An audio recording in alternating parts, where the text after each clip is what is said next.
예, 오늘 우리 함께 나눌 말씀 창세기 4장 16절에서 26절 말씀까지 우리 함께 교독하겠습니다. 창세기 4장 16절에서 26절 말씀까지입니다.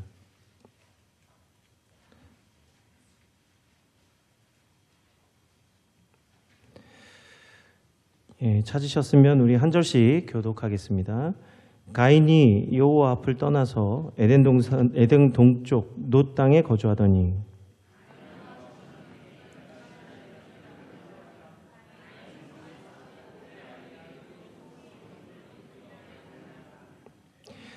에녹이 이랏을 낳고 이랏은 무후야엘을 낳고 무후야엘은 무드사엘을 낳고 무드사엘은 라멕을 낳았더라.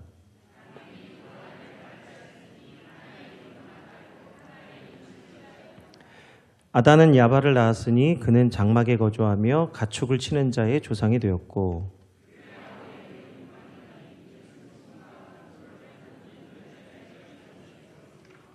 실라는 두발가인을 낳았으니 그는 구리와 쇠로 여러 가지 기구를 만드는 자요 두발가인의 누이는 나아마였더라.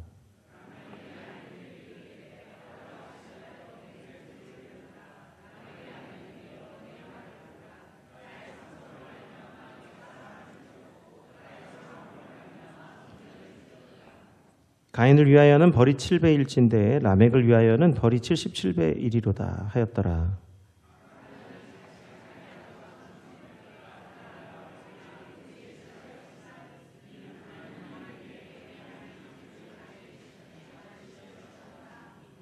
셋도 아들을 낳고 그 이름을 에노스라 하였으며 그때의 사람들이 비로소 여호와의 이름을 불렀더라. 아멘.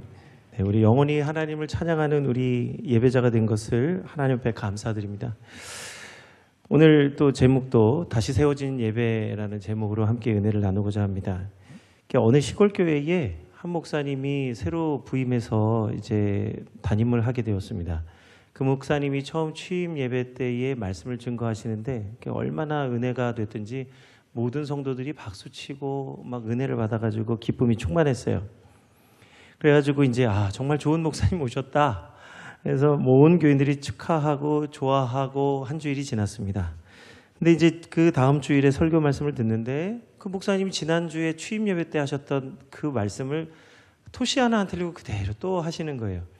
그래서 성도들이 이상하다. 우리 목사님이 저렇게 훌륭하신 목사님인데 지난주에 하신 설교를 어떻게 토시 하나 안 틀리고 똑같이 할까. 이게 갸우뚱했어요. 그래서 아마도 그 착각을 하셔서 지난주에 한 것을 모르고 하셨나 보다. 그 다음 주를 기대하면서 이제 세 번째 예배에 참석하게 되었습니다. 근데 세 번째 주일에도 목사님이 처음에 했던 설교를 똑같이 하시는 거예요. 그래서 이제는 성도들이 이상하다고 생각한 겁니다. 아니 우리 목사님 와 이거 큰일 났다. 이거 어떻게 된 거지? 말씀을 세 번이나 똑같은 말씀을 증거하시다니. 이제 그래서 교인들이 술렁술렁했어요. 그래서 예배가 마친 후에 용감한 교인 하나가 나서서 목사님한테 질문을 했습니다. 목사님께서는 지금 똑같은 설교를 세 번 하셨는데 언제 새로운 설교를 하실 겁니까? 이게 질문을 하니까 목사님이 여러분들의 삶 속에 주일의 설교의 말씀이 실천되는 날 새로운 설교의 말씀을 증거할 겁니다. 이렇게 얘기를 했다는 거예요. 이러고 이제 끝났어요. 제가 이 목사님 참 부러웠습니다. 와, 설교 준비 안 해도 되네. 이게 그냥 계속 해도 되는 거예요. 이 말씀들을 하면. 근데 이 예화가 굉장히 중요한 의미를 담고 있는데 우리가 새로운 말씀을 늘 듣는 것보다 우리가 말씀을 듣고 그 말씀을 실천해야 비로소 하나님이 새로운 말씀을 주신다라는 사실을 이 예화 속에서 깨닫게 됩니다. 우리가 아무리 좋은 말씀을 들어도 그 말씀을 실천하지 않으면 어떤 새로운 말씀을 들어도 사실 바뀌는 게 없잖아요. 그렇지 않습니까? 좋은 말씀을 들어서 그냥 기쁘고 즐거운 것은 있는데 정작 삶에서 그 말씀 때문에 바뀌는 게 없다면 아무리 새로운 말씀을 들어도 사실은 어떤 소용이 없는 거죠. 그러니까 이 목사님 참 지혜로운 게 뭐냐면 여러분들의 삶이 말씀에 맞춰서 살 때 그때 새로운 말씀을 줄 수 있다는 거예요. 그래야 그 말씀이 또 새로운 어떤 삶을 살게 하는 거잖아요. 그러니까 말씀을 듣고 삶이 변하지 않으면 새로운 삶을 살 수 없다는 것을 말씀하고 있습니다. 이것을 또 뒤집어 말하면 우리가 말씀에 순종할 때 하나님의 말씀이 새로워진다는 거예요. 그래서 오늘 우리 예배가 하나님의 말씀, 예배 속에 담겨져 있는 하나님의 말씀이 우리 삶과 연결되어져 있다는 것을 알 수 있습니다. 하나님은 오늘 예배를 통해서 우리의 삶이 변화되어지는 온전한 예배를 원하십니다. 우리가 복음의 사람 예배자로 살게 하소서라는 우리 올해의 주제를 가지고 창민교회가 지금 한 해를 살아가고 있어요. 먼저는 우리가 복음이 무엇이냐, 굉장히 오랜 시간 복음에 대해서 우리가 함께 나눴고, 이제는 예배, 그리고 예배자가 무엇인지, 예배자로 산다는 게 뭔지를 함께 말씀을 통해서 지금 나누고 있습니다. 오늘 히브리서 11장 4절에 보면 아벨은 가인보다 더 나은 제사를 하나님께 드렸다고 말씀하고 있습니다. 우리가 지난주에 가인과 아벨의 예배에 대해서, 제사에 대해서 함께 은혜를 나눴는데, 오늘 히브리서 말씀에 보면 아벨이 가인보다 더 나은 제사를 드렸다고 말씀하고 있어요. 그런데 이 말씀에 보면 아벨이 가인보다 더 훌륭한 인물이다, 더 좋은 사람이었다, 이런 의미가 아닙니다. 오늘 이 아벨이 가인보다 더 하나님 기뻐하시게 예배를 드릴 수 있었던 것은 그가 드린 예물에 있었다고 히브리서 말씀에 나와 있어요. 아벨이 드린 제사는 놀랍게도 레위기에 보면 이제 희생 제사에 대한 말씀이 나오거든요. 그때 하나님이 모세를 통해서 제사의 법도와 규례를 알려주셔서 희생 제사가 이제 나오게 되는데, 놀랍게도 아벨은 하나님이 이 희생 제사를 말씀하지 않았는데도 제일 먼저 하나님 앞에 예배드렸던 두 사람 중에 아벨은 하나님 앞에 희생의 제사를 드렸다는 사실이에요. 그래서 아벨이 드린 제사는 희생을 통해서 온전한 헌신으로 나아가는, 곧 하나님이 기뻐하시는 예배를 드린 사람이 되었습니다. 그래서 아벨은 예배 가운데 있어야 될 것, 반드시 있어야 될 것, 자신을 하나님께 드리는, 그 희생을 통해서 하나님께 헌신하는 예배를 하나님께 드렸다는 거예요. 아벨과 가인은 똑같은데 아벨이 드린 그 제사의 핵심이 하나님이 기뻐하실 내용이 들어있었다는 것 때문에 아벨의 제사를 받아주신 겁니다. 그래서 하나님은 가인의 예배를 받아주시지 않았어요. 그래서 오늘 하나님이 가인의 예배를 받지 않으신 것은 왜 그랬느냐, 그가 온전한 예배로 나갈 수 있도록 해주시기 위한 과정 가운데 있었기 때문이에요. 가인의 예배를 거절하신 이유가 뭐라고요? 그가 깨달아서 하나님이 왜 예배를 받아주시지 않았지? 그것을 생각하고 깊이 묵상해서 하나님이 아벨처럼 예배하기를 원하시는구나. 아벨은 어떻게 예배를 드렸을까? 그러한 깊은 생각과 묵상을 통해서 하나님이 원하시는 것이 무엇인지 발견해 나갈 수 있게 되는 것이죠. 뭘 통해서요? 예배가 하나님 받아주시지 않으셨을 때, 때로는 실패를 통해서요, 때로는 문제를 만났을 때 하나님의 뜻을 깨닫게 되는 거예요. 뭐죠? 예배를 통해서 자신의 잘못을 깨닫고 변화되어지는 거잖아요. 하나님이 예배를 거절하신 것은 이제 끝, 너는 이제 다시는 예배 못 드린다가 아니라 내가 너의 예배를 받아주지 아니한 것을 통해서 너는 깨달아야 된다는 거예요. 바뀌어야 된다는 거예요. 그래서 하나님은 가인이 온전한 예배자로 살 수 있도록, 다시 말하면 하나님께 온전한 예배를 드릴 수 있도록 그의 예배를 거절하셨던 겁니다. 그래서 오늘 예배를 안 받아주셨으면 내일 다시 우리가 겸비해서 우리의 마음을 새롭게 하여 하나님 앞에 나아갈 수 있는 것 아닙니까? 그게 예배의 은혜예요. 우리가 하나님 앞에 날마다 은혜를 구하기 위해서 나갈 수 있도록 하나님은 구원의 문을 열어주셨어요. 그러나 가인은 그 한 번의 예배를 드려놓고 거절당한 것에 대한 그 분노로 하나님과 아벨을 원망하였습니다. 이 죄가 가인이 제사를 드리는 순간에도 찾아옵니다. 죄는 그 가인의 그 틈을 타서 순식간에 파고들어서 가인의 마음이 하나님께 연락되어지는 예배를 드린 게 아니라 죄가 온 마음을 가득하게 하는 그 분노하는 마음을 품고 예배를 마쳤어요. 에베소서 4장 26절 말씀에 분을 내어도 죄를 짓지 말고 해가 지도록 분을 품지 말라고 말씀하고 있습니다. 분을 내는 것, 우리의 감정이 희노애락이 있는데 화내는 것이 잘못된 것은 아니에요. 우리가 문제를 만나고 다른 사람의 어떤 피해를 입을 때 우리가 화가 나는 것이 당연한 것 아닙니까? 그러나 그 화가 나는 것은 너무나 당연한 것이지만 그것을 통해서 우리가 깨달을 것은, 화내는 것 자체는, 화가 나는 것은, 그러니까 화가 나는 것은 죄가 아닌데요, 그 화를 표출하고 표현하고 결국 그래서 죄를 짓는 것이 문제라는 거예요. 그래서 하나님이 가인에게 뭐라고 말씀하십니까? 죄가 너를 원하나 너는 죄를 다스릴지니라. 이 죄의 핵심이 뭐예요? 그 마음 가운데 가득한 분이라는 거예요. 분냄이 그를 죄짓게 만들 수 있다는 것을 아시고 너는 죄를 다스리라고 하셨어요. 그래서 에베소서 4장 26절의 말씀에도 분을 내어도 죄를 짓지 말고 해가 지도록 분을 품지 말라는 거예요. 우리가 하나님 앞에서 거룩한 성도의 삶을 살기 위해서 우리 마음 가운데 올라오는 이러한 모든 악한 마음들을 우리가 올라올 때에 잘 분별해서 그것들을 다 흘려보낼 줄 알아야 되는 거예요. 감정이 죄가 아니라 그 감정을 품고 죄를 만들어가는 게 그게 죄라는 거죠. 누구 때문에? 누가 나를 힘들게 했기 때문에 화내는 게 당연하지 아니하냐. 그러니까 내가 그를 힘들게 하는 것도 당연한 것 아니냐. 그래서 우리는 우리를 힘들게 한 사람들을 향해서 원수 갚잖아요. 그게 죄라는 거예요.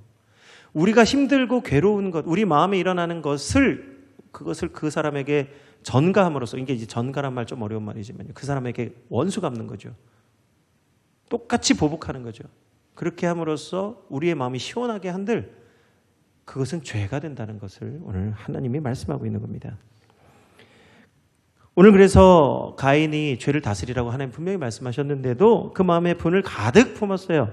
그래서 가인이 하나님이 주목하고 계신데도 불구하고 그 동생을 들판에 데리고 나가서 동생 죽입니다. 사실 이 동생을 죽이는 이유는 뭐예요? 하나님에 대한 원망과 분노를 동생에게 푸는 거죠. 어떻게 하나님 내 재산은 받지 않고 나는 장자인데? 나는 우리 가정을 먹여 살리는 사람인데? 어떻게 나의 재산은 거절하고 내 동생을 높여주나? 하나님에 대한 원망이 동생을 죽게 만드는 거예요. 오늘 그러한 행위를 요한일서 3장 12절에 다음과 같이 말씀하고 있습니다. 가인같이 하지 말라. 그는 악한 자에게 속하여 그 아우를 죽였으니 어떤 이유로 죽였느냐? 자기 행위는 악하고 그의 아우의 행위는 의로움이라. 결국 가인의 행위는요, 결과적으로 그 동생을 죽인 이유가 뭐냐? 가인은 악한 자에 속하여 있었고 아벨은 의로운 자에 있었기 때문에 이 가인이 이런 행동을 했다는 겁니다. 뭐예요? 제사 예배를, 하나님 앞에 예배를 드리러 나갈 때에 그 예배, 온전한 예배를 드리지 못한 결과로서 오늘 가인이 악한 자가 되고 말았다는 사실을 우리는 깨달아야 됩니다. 우리가 드리는 매일의 예배는요, 성공과 실패의 자리가 아니에요. 오늘 우리가 드리는 예배의 자리는 예배 한번 잘 드리고 만족하고 목사님 말씀 듣고 막 은혜 충만해서 오늘 말씀 좋았다로 만족하고 끝나는 자리가 아니라는 겁니다. 오늘 성가대 찬양이 좋았다. 지난주에는 좀 그랬는데 이번 주 좋았다. 지난주에는 목사님 말씀이 좀 이랬는데 오늘도 여전히 안 좋다. 이런 어떤 성공과 실패를 가늠하는 자리가 아니라는 거예요. 그럼 예배 자리는 어떤 자리냐? 하나님의 말씀을 듣고 자신이 그 말씀에 합당하게 변화되어지는 자리가 되어야 된다는 것을 오늘 가인과 아벨의 제사를 통해서 우리는 배우게 되는 겁니다.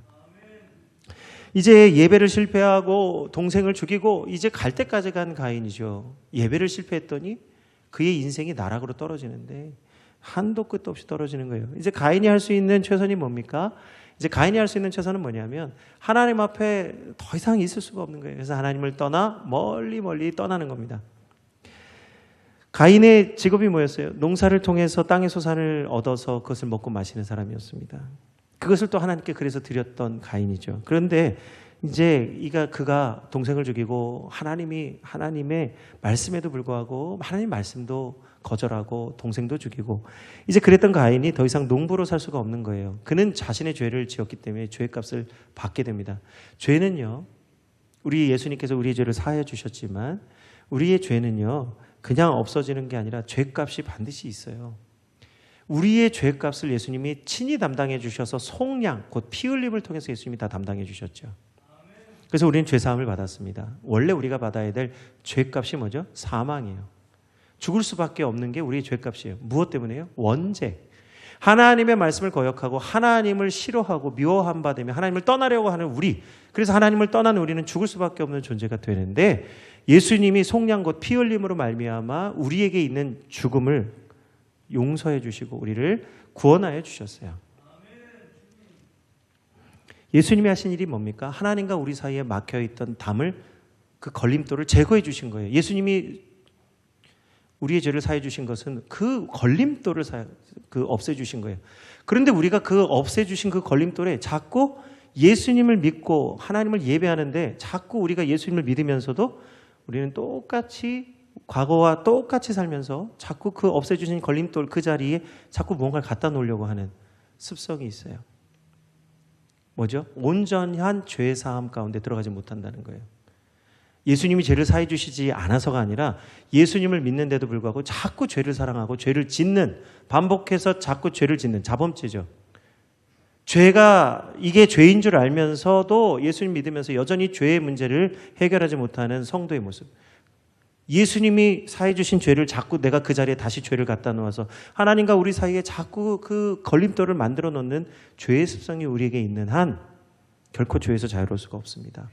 뭘 말씀하는 겁니까? 예수님을 믿기는 믿는데 잘 안 믿는 거죠. 그래서 자꾸 제가 요즘에 예수님 잘 믿으시라고 말씀드리는 이유가 거기 있어요. 예수님 잘 믿으셔야 돼요. 예수님 잘 믿으셔야 죄가 있어도 죄의 유혹을 안 받습니다. 여러분 우리가 죄를요 예수님 잘 안 믿으면 죄를 보면 나도 하고 싶은 마음이 막 들어와요. 예수님을 믿는데도 불구하고 죄 짓고 싶은 마음이 막 찾아온다니까요. 그런데 예수님의 은혜 안에 있고 성령 충만함을 받잖아요. 죄를 짓는 걸 보면서 죄의 유혹을 안 받아요. 너무 놀랍게도 죄가 관심이 없어요. 오히려 긍휼히 여기고 불쌍히 여기게 돼요. 그런데 예수님을 잘 안 믿으면 어떻게 되는지 아십니까? 우리가 구원을 받았는데도 예수님을 잘 안 믿으면 예수님을 믿는다고 하면서도 죄의 유혹을 받고 죄를 짓고 싶은 마음이 찾아와요. 무엇이죠? 예수님을 잘 안 믿는 것 때문에 그런 거예요. 가인처럼 예배는 드리는데 예배 안에 있는 본질이 없으니까 예배는 드리는데 예배의 결과가 없는 거예요. 그래서 가인이 결국은 땅의 저주를 받고 이제 땅을 피하며 유리하는 자, 방황하는 사람이 됩니다. 아니 농부인데요. 농사를 져야 되는데 땅을 무서워하고 땅을 피하면서 사는 사람이 되었어요. 뭐죠? 죄의 값을 치르게 되는 겁니다. 그런데 가인은요, 자신이 저지른 죄보다 자신이 받는 죄의 벌이 더 무겁다고 하나님한테 원망해요. 자신이 그 죄값을 받아야 되는데 우리가 이 죄는 반드시 죄값이 있다는 사실을 알아야, 죄가 무엇인지 알아야 우리가 하나님의 긍휼을 구하게 되어져 있습니다. 그래야 우리가 죄를 사랑하지 않게 돼 있어요. 죄가 무엇인지를 알지 못하기 때문에 예수님 믿고도 죄를 사랑하는 거예요. 죄의 결과가 무엇인지 우리가 듣기는 듣지만 잘 몰라요. 그러니까 죄 짓죠. 예수님을 믿기는 믿어도 우리가 예수님을 잘 못 믿으니까 우리의 삶에 능력이 나타나지 않는 거예요. 왜요? 예수님을 잘 안 믿으니까요. 지금 우리가 예배자, 복음이라고 하는 것과 예배자라고 하는 이 말씀 속에 우리가 굉장히 심각하게 우리의 삶을 점검하고 돌아봐야 할 굉장히 중요한 말씀들이, 하나님이 말씀하시는 말씀들이 담겨져 있어요. 소와 나귀는 그 주인을 알건만은 내 백성 이스라엘은 나를 알지 못한다고 주님이 이사야서 말씀에서 말씀하고 있잖아요. 예배가 없어서 그렇습니까? 말씀이 없어서 그렇습니까? 그들에게 제사장과 선지자가 없어서 그렇습니까? 다 있는데도 불구하고 하나님의 말씀을 사랑하지 않기 때문에 주님께서, 하나님께서 한탄하시면서 하신 말씀이 그 말씀이시죠. 내 백성 이스라엘은 나를 알지 못하는도다. 오늘 자신이 저지른 범죄, 죄가 얼마나 큰지 모르고 자신이 당하는 그 죄의 값이 너무 무겁다고 하나님께 항변합니다. 그러니까 그러면서 또 어떤 모습이 보이느냐. 동생을 죽여놓고 자신이 죽을까 봐 두려워하는 모습도 보여주어요. 남은 죽이면서도, 남은 거리낌 없이 죽이면서도 자신은 죽을까 봐, 상함을 받을까 봐 두려워하는 모습. 가인의 삶은 한마디로 모순으로 가득한 것 아니에요. 죄를 지었는데 죄의 값은 받고 싶지 않고, 남은 죽이되 나는 죽고 싶지 않고, 농부인데 농사하지 못하는 것에 대해서 자신이 한 행위보다 그 일이 더 무겁다고 하나님 앞에 항변하는 이 가인의 모습은 모순으로 가득한 거예요. 그러니까 오늘 우리가 예배자 가운데 우리 삶에 모순이 일어나서는 안 되는 거죠. 말씀과 삶이 하나가 되어야 된다는 것을 말씀합니다. 쉽지 않아요. 오늘 하나님은 그런데도 불구하고 가인에게 구원의 표를 주셔서 가인을 살려주십니다. 그래서 가인을 죽이는 자는 벌이 7배나 더하리라. 하나님이 가인에게 표를 주시고 사랑하여 주셔서 가인에게 표를 주십니다. 가인을 해하는 자는 7배나 벌을 받겠다. 하나님이 이렇게 확증하는 표까지 주셨어요. 그런데 가인은 어떻게 합니까? 그러면 하나님이 표를 주셨으니까 하나님을 의지해야 되잖아요. 이때라도 하나님, 내가 이렇게 범죄한 나를, 하나님의 말씀을 어긴 예배에 실패한 나를 하나님 이렇게까지 나를 사랑해 주시니 하나님밖에 없습니다 하고 돌아와야 되잖아요. 근데 가인은 어떻게 합니까? 하나님이 표를 주셨음에도 불구하고 그 하나님의 표와 하나님의 은혜와 하나님 긍휼을 의지하지 아니하고 그가 에덴 동편 놋 땅에 가서 거기에 거주하는데 자기 손으로 성을 만들고 쌓아서 그 안에 들어가서 삽니다. 왜요? 보호를 받기 위해서요. 자신의 생명을 보존하기 위해서 하나님의 표를 버리고 자신이 손으로 직접 만든 성 안에 안주하며 거기서 만족하는 사람으로 사는 거예요. 여호와 하나님을 멀리 떠나 성을 쌓고 그 안에 들어가 사는 사람이 됩니다. 그래서 성경에 나타나는 최초의 도시 에녹성, 오늘날 도시예요. 이 성이라는 단어는 많은 사람들이 모여서 사는 도시를 말합니다. 그래서 성경에 나타나는 최초의 도시 에녹성은 하나님을 대적하여 자기 생명을 구원하기 위해 쌓은 성이에요. 그런데 믿음의 사람들은 다 어땠습니까? 노아는 120년 동안 산에 올라가서 거기에서 방주를 만들었어요. 120년 동안 그것을 만들 때 사람들이 다 비웃었죠. 야, 우리는 너 뭐하냐 120년 동안 왜 그 일을 하고 있냐, 우리처럼 와서 함께 세상을 즐기고 만족해야지, 그 뭐하는 거냐 힘들게. 노아는 그 산에서 척박한 곳에서 120년 동안 방주를 만들어요. 아브라함은 어떻습니까? 아브라함이 살았던 곳이 어디입니까? 문명의 발상지요. 많은 문화와 많은 것들이 넘치고 차고 넘치는 갈대아 우르와 하란 땅에 살았어요. 그런데 그곳에서 하나님이 말씀하시는 순간 그 모든 것을 떠나서 가나안 땅에 옵니다. 여러분, 가나안 땅은 젖과 꿀이 흐르니까 이 땅을 주신다고 했으니 거기서 더 좋은 걸 주신 거 아니야? 그러나 실제로 가나안 땅을 가보십시오. 가나안 땅은 어떤 곳입니까? 사막이요, 황량한 곳이요, 아무도 알지 못하는 곳이고 악한 자들이 사는 곳이에요. 도시가 있는 곳이 아니에요. 남쪽으로 내려와야 이제 소돔과 고모라가 있어요. 그런데 거기에 있지 아니하고 헤브론 땅에 있으면서 마물의 상소리 숲을 항상 사람들과 떨어져서 살았어요. 왜요? 왜 그랬을까요? 그 믿음 때문에 그렇게 하는 겁니다. 그런데 가인은 믿음 없이 인간의 능력과 인간의 실력을 의지해서 성에 들어가 살았어요. 오늘 그래서 본문에 보면 이 에녹성에서 살았던 가인의 족보가 나오는데 이들은 하나님을 대적하는 죄가 유전된다라는 것을 보여줍니다. 가인의 족보는 더 이상 하나님을 예배하지도 하나님의 이름을 부르지도 않는 족보가 되었어요. 대신에 그들은 죄벌을 피하며 에녹성 안에 머물면서 더 큰 죄를 지어야 되겠다라고 그렇게 생각하고 죄 짓는 것을 서슴지 않고 죄를 짓습니다. 그래서 그들은 작은 일로도 다른 사람들을 해치고 손해를 입으면 몇 갑절로 갚아주는 원수 갚는 족보가 되었어요. 원수를 갚는 족보. 또한 하나님이 정하신 가정의 원칙을 깨트리고 욕망을 따라서 많은 아내들을 거느리는 사람들이 나타나기 시작했습니다. 하나님 앞에 주의 이름을 부르고 예배하는 일에 이제 실패하고 주님을 완전히 떠나고 나니까 그들의 가정이 도대체 어디까지 가는지 알 수 없는 죄와 사망의 족보가 되어져 가는 거예요. 그런데 그 가운데에서 라멕은 죄인들의 모임이 되어진 가인 공동체를 향해서 하나의 법을 공포합니다. 이게 죄와 사망의 법이에요. 물론 율법도 그렇게 바울이 말하기도 했지만 보다 근본적으로 죄와 사망의 법이 무엇인지를 오늘 라멕이 자랑합니다. 오늘 창세기 4장 23절에서 24절의 말씀이 라멕이 그 공동체에게 선포한 법이에요. 함께 우리 봉독해 보겠습니다. 라멕이 아내들에게 이르되 아다와 실라여 내 목소리를 들으라. 라멕의 아내들이여 내 말을 들으라. 나의 상처로 말미암아 내가 사람을 죽였고 나의 상함으로 말미암아 소년을 죽였도다.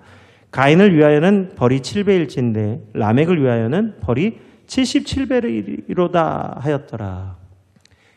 이 에녹 공동체, 그러니까 이 가인 공동체, 곧 이 에녹성에 사는 사람들은 이제 라멕을 상하게 하면 벌이 77배예요. 그래서 조금만 상해도 죽어야 돼요. 이게 그 법이에요. 지금 이 법이, 이게 이 말이 라멕의 노래인데 이게 법이에요.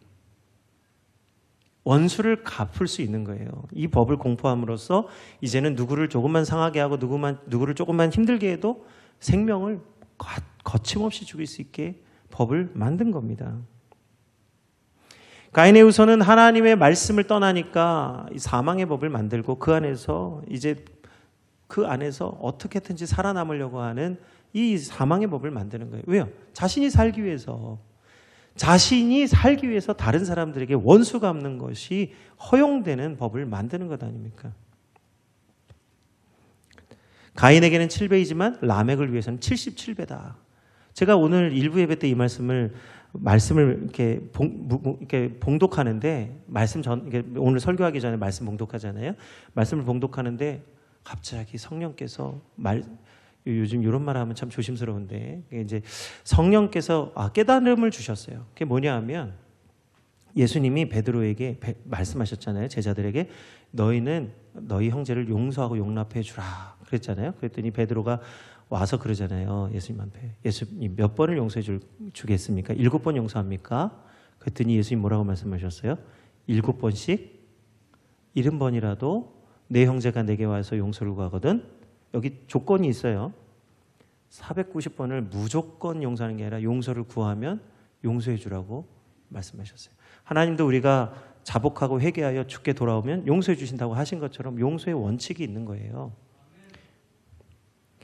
7번씩 70번이라도 용서해 주라 말씀하셨죠. 이 말씀이 어디와 연결이 되나 했더니 오늘 이 라멕의 노래하고 연결이 되는 거예요. 죄를 사랑하고 죄인들의 모임, 악한 자들은 다른 사람을 7번 아니라 77번이라도 원수 갚는 일을 하는데 우리 주님은 7번씩 70번이라도 용서해 주라고 말씀하시는 거예요.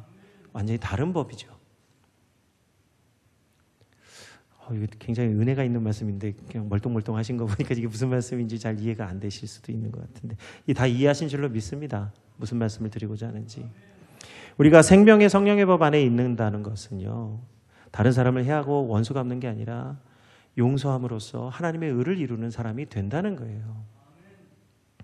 그게 가인과 아벨의 제사에 담겨져 있던 하나님의 은혜와 죄악의 결과를 우리가 오늘 이 족보를 통해서 깨닫게 됩니다.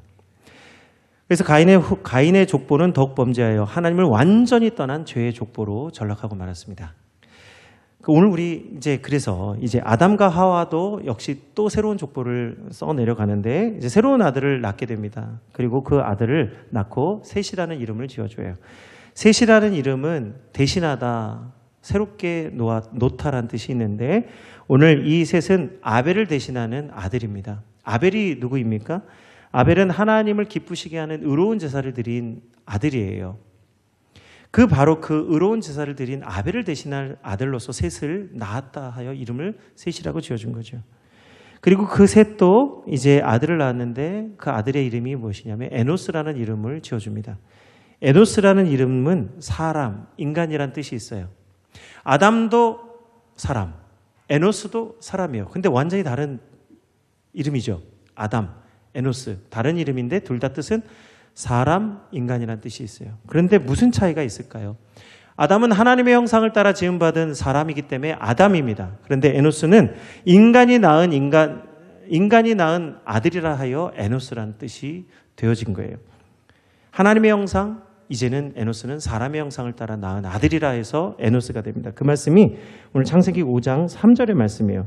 아담은 130세에 자기의 모양 곧 자기의 형상과 같은 아들을 낳아 아들을 셋이라 하였다고 말씀하고 있습니다.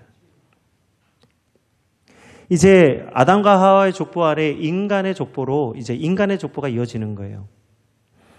그 가운데 에노스 공동체가 있었는데 놀랍게도 이 에노스 공동체, 인간의 형상을 따라 이제 인간을 낳는 이 족보 안에 이제 예배 공동체가 세워졌습니다. 오늘 그것이 창세기 4장 26절의 말씀입니다. 우리 함께 창세기 4장 26절 말씀을 봉독하겠습니다.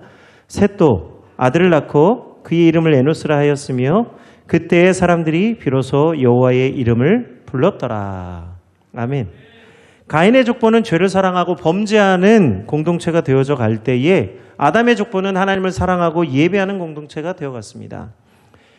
그리하여 이제 아담과 하와가 범죄하여 에덴 동산에 쫓겨나기는 했지만 동산을 벗어난 그 자리에서도 여전히 하나님을 예배하고 하나님을 기억하며 주의 이름을 부르는 공동체로 살아갔어요. 할렐루야. 하나님의 창조하신 자리에서 쫓겨났어도, 하나님이 아름답게 만드신 그 동산에서 쫓겨났어도 여전히 그것과 상관없이, 자신의 죄와 상관없이 하나님을 갈망하고 소망하는 예배 공동체로 살아갔다는 것입니다. 그들은 그들이 있는 자리에서 여호와 이름을 부르며 예배했어요. 여기 여호와 이름을 불렀더라라고 하는 이름을 부른다는 뜻이 무엇인지 우리는 알아야 됩니다. 그냥 주여 주여 부르면 그게 여호와 이름을 부른다고 생각하시는 게 아니에요. 그래서 성경에도 예수님께서 뭐라고 말씀하셨습니까? 나더러 주여 주여 하는 자마다 다 저 천국에 올 것이 아니요 아버지의 뜻대로 행하는 자라야 천국에 온다고 말씀하셨죠. 주의 이름을 부르는 것 안에는 아버지의 뜻을 이루는 것이 들어있어야 된다는 거예요. 그게 이름을 부른다는 것인데, 보다 근본적으로 시편 29편 2절에 여호와의 이름을 부르는 것이 무엇인지 말씀하고 있습니다. 여호와께 그의 이름에 합당한 영광을 돌리며 거룩한 옷을 입고 여호와께 예배할지어다. 아멘. 여기서 이 거룩한 옷은 좋은 옷을 얘기하는 게 아닙니다. 좋은 옷. 물론 우리가 주일에 가장 좋은 옷을 입고 올라오시는 것, 믿음의 표현이죠. 그거 귀한 겁니다. 그런데 오늘 성경이 말하는 거룩한 옷이 무엇입니까? 오늘 요한계시록에 보면 성도들의 옷은 곧 그 성도들이 그 속량을 받은 그 하얀 흰 옷, 성도들의 거룩한 옷은 곧 그들의 옳은 행실이라고 말씀하고 있는 거예요.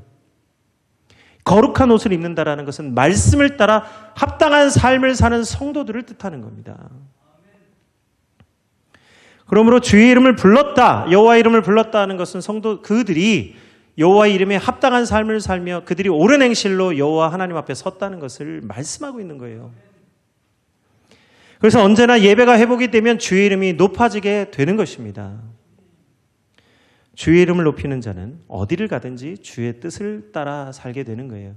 우리가 진정으로 예수님의 이름을 믿고 의지하면 우리가 어디를 가든지 예수님 말씀대로 사는 사람이 되는 겁니다. 곧 예배를 통해서 예수님을 믿고 의지하면 우리의 삶 속에 예수님이 높아지시는 거예요. 할렐루야. 예수님 잘 믿으세요.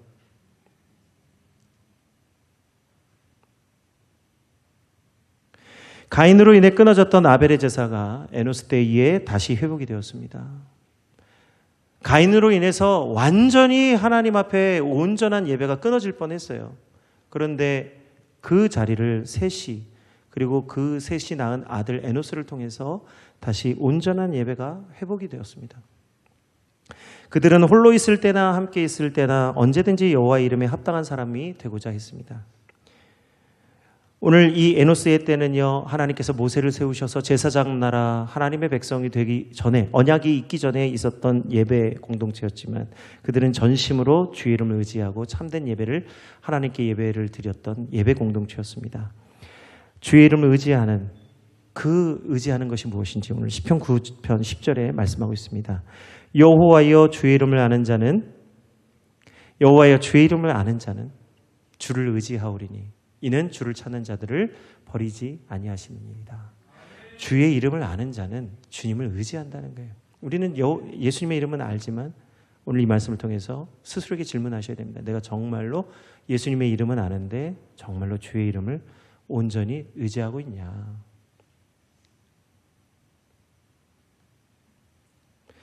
주를 의지하는 자는 결단코 주를 찾는 자들을 버리지 아니하신다고 약속해 주셨습니다. 우리가 예수님을 온전히 의지하면 주님은 우리를 반드시 책임져 주실 줄 믿습니다. 가인의 후손들은 원수를 죽음으로 되갚는 사망의 법을 따라 살았습니다. 그러나 오늘 이 아벨의 예배를 따라, 아벨의 예배를 회복했던 에노스 공동체는 하나님의 법을 따라 살았고, 그들은 그래서 내가 먹는 날에는 정령 죽으리라. 하나님 그렇게 말씀하셨지만 죽지 않고 다 구원을 받았습니다. 하나님이 죽는다고 말씀하셨지만 하나님이 그 말씀 속에서 생명의 길을 열어놓으셨어요.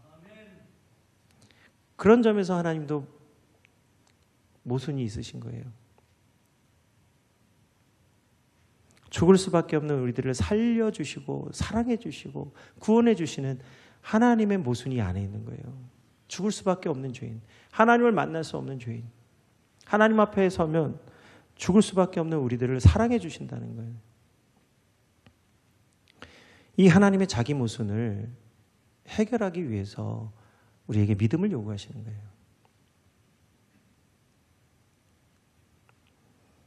그래서 우리가 죽지 않고 살아서 하나님을 예배하고 우리가 하나님의 구원을 받을 뿐만 아니라 심지어 가인의 후손에도 에녹이 있습니다. 근데 아담의 후손 가운데도 에녹이 있어요. 이 에녹이라고 하는 이름은 뭐냐면 전수자, 전달자라는 뜻이에요. 가인은 제일 처음에 낳은 아들이 에녹이죠. 그 에녹에게 도대체 뭘 전수해 줬을까요? 한번 우리 한번 생각을 해보면 가인이 에녹을 낳고 뭔가 전수해 줬다는 거예요. 뭘 전수해 줬을까요? 에녹에게 뭘 말했을지 뻔하지 않습니까? 야, 내가 이 모양 이 꼴이 된 게 뭐 누구 때문인 줄 아냐? 하나님 때문이야. 하나님이 내 동생의 예배는 받아주고 나는 그렇게 예배를 드렸는데 내 예배는 받아주지 않아서 내가 지금 이렇게 된 거야. 가인이 도대체 에녹에게 무엇을 전수해 줬을까? 우리가 생각해 보면 알 수 있지 않습니까? 그런데 놀랍게도 아담의 후손 중에 나온 에녹은 죽지 않고 살아서 하나님의 부활에, 예수님의 부활에 참여한 자가 됩니다. 그는 365년 동안 이 땅에서 하나님과 동행하다가 하나님의 부름을 받고 살아서 하나님의 나라의 간자가 되었어요. 그 에녹은 도대체 무엇을 전수받았을까요? 바로 아벨이 하나님 앞에 드려서 기뻐하셨던, 주님이 연락하셨던 그 예배의 그 본질을 전수받은 것이죠. 믿음을 전수받은 거예요. 오늘 아벨을 죽였던 가인은 죄의 열매를 받고 심판을 받게 되었습니다. 이와 비슷한 일을 한 사람이 한 사람 더 있습니다. 신약의 인물이에요. 의로운 아벨을 죽였어요. 그와 비슷한 일을 한 사람이 한 사람 더 있어요. 신약에. 누구냐 하면 이제 조금 이따 소개할게요. 근데 그는 과연 어떤 열매를 맺었을까요? 가인은 아벨을 죽이고 죄의 열매, 사망의 열매를 맞고 멸망하고 말았습니다. 그런데 그와 비슷한 일을 한 사람은, 그 사람은 신약의 그 인물은 과연 어떤 열매를 맺었을까? 그 사람이 누구냐 하면 바로 7 집사 중에 한 사람인 스데반을 죽였던, 직접 죽인 건 아니지만 오늘 그 스데반을 죽였던 사도 바울이에요. 그 바울은 자기 의로움으로 인해서 스데반이 죽어 마땅하다고 증언한 사람입니다. 증인이에요.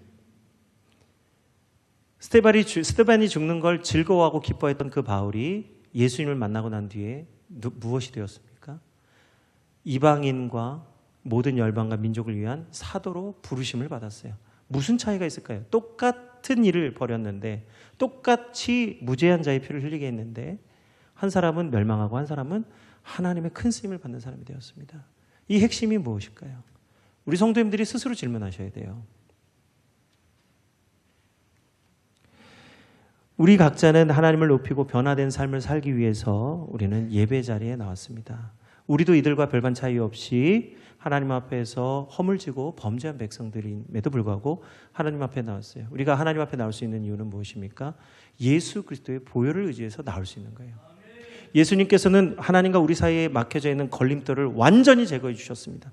이제는 우리 스스로가 하나님 앞에 나아가서 하나님의 얼굴을 구하며 하나님이 계신다는 지성소 안으로 담대히 들어가 하나님 앞에 직접 간구하고 예배할 수 있는 예배자로 삼아 주셨어요. 그런데 죄를 짓는 모양으로는 안 돼요. 예수님을 믿고도 여전히 죄의 해결을 받지 못한 채 죄의 문제가 해결되지 못한 상태로 계속 하나님 앞에 나갈 수 없는 거예요. 예수님을 믿는다면 죄에서 자유케 되어야 될 줄 믿습니다. 예수님을 진정 믿는다면 죄의 문제에서 자유로워지셔야 되는 거예요. 그러지 않고 하나님 앞에 나아가는 것은 머리 위에 숯불을 쌓는 겁니다. 우리가 깨닫지 못하는 거예요. 그러므로 예수님 잘 믿으십시오. 그리고 진정한 복음을 깨달으십시오. 예수님 믿으면 모든 죄가 다 사해졌으니 이제는 아무렇게나 해도 되고 죄를 지어도 예수님이 무조건 다 용서해 주시겠지라는 생각을 버리셔야 돼요. 가인이 한번 범죄하여 죄를 지었더니 돌이키지 못하고 점점 더 죄의 아래로 사로잡혀가는 것을 오늘 성경이 말씀하고 있지 않습니까? 회개할 기회가 여러 번 있었음에도 불구하고 주님께서 그렇게 여러 번 권면하고 긍휼을 베풀어 주셨음에도 불구하고 깨닫지 못하고 점점 죄의 아래로 내려가는 것을 우리는 보면서 예수님을 믿으면서 여전히 범죄하는 것에 대해서 조금 더 우리가 무감각하다면 우리가 예수님을 정말 잘 믿고 있는가, 정말 내가 복음의 사람인가를 철저하게 검증하셔야 돼요. 안 그러면 우리는 예수님을 믿는다 하면서 진짜 예수님을 믿지 않는 사람일 수 있다는 거예요. 예수님이 뭐라고 말씀하셨습니까? 가늠한 여인이 현장에서 붙잡혀왔을 때에 예수님이 하신 말씀이 뭐예요? 나도 너를 정죄하지 아니하노니 다시 가서 너가 간음해도 너는 이제 죄사함을 받았다. 그렇게 해도 내가 또 용서해 주겠다. 그렇게 얘기하셨으면 괜찮죠. 그런데 예수님 뭐라고 말씀하셨어요? 나도 너를 정죄하지 아니하노니 가서 다시는 죄를 짓지 말라. 예수님을 만나면 이제 죄를 이겨야 되는 거예요. 그런데 우리가 우리 능력으로 이길 수 있는 게 아니라 예수님을 잘 믿으면 죄를 이길 수 있는 능력을 주실 줄 믿습니다. 예수님을 잘 믿어야 우리가 이 성경의 온전한 의를 이룰 수가 있는 거예요. 그래서 오늘 예배를 통해서 예수님을 온전히 의지하고 예수님을 찾는 우리 모두에게 하나님께서 구원의 은혜를 베풀어 주실 줄 믿습니다. 예수님을 믿는 것이 그래서 복이에요. 그래서 우리 모든 성도님들은 복된 성도가 된 줄로 믿습니다. 우리 주의 뜻대로 살며 주의 약속을 붙잡는 신실한 주의 성도님들 되시기를 주 이름으로 축원드립니다. 우리 함께 기도하겠습니다. 사랑해 주님 감사합니다. 에노스 공동체가 주의 이름을 부르며 주님 사라졌던 예배가 다시 회복되었습니다. 하나님 오늘 우리에게도 하나님 복음의 사람 예배자가 되게 하여 주셔서 우리 안에 사라졌던 하나님 기뻐하시는 예배가 회복되게 하여 주시고 온전하게 하시는 오 예수 그리스도를 바라보게 하시며 죄를 이길 능력을 갖추게 하시고 또 죄를 사하는 권세를 통하여 온 세상과 열방에 하나님 사랑 충만하게 하는 복된 성도들이 다 되게 하여 주옵소서. 하나님 우리에게 구원의 날을 주실 뿐만 아니라 하나님 열방과 민족 예배자가 되게 하시고 여호와의 영광이 온 땅에 가득하게 하는 것을 보게 하실 줄 믿사오니 하나님 우리에게 영광의 날을 보게 하시고 참된 예배로 하나님을 기쁘시게 하는 성도들 다 되게 하옵소서. 예수님의 이름으로 감사하며 기도드립니다. 아멘.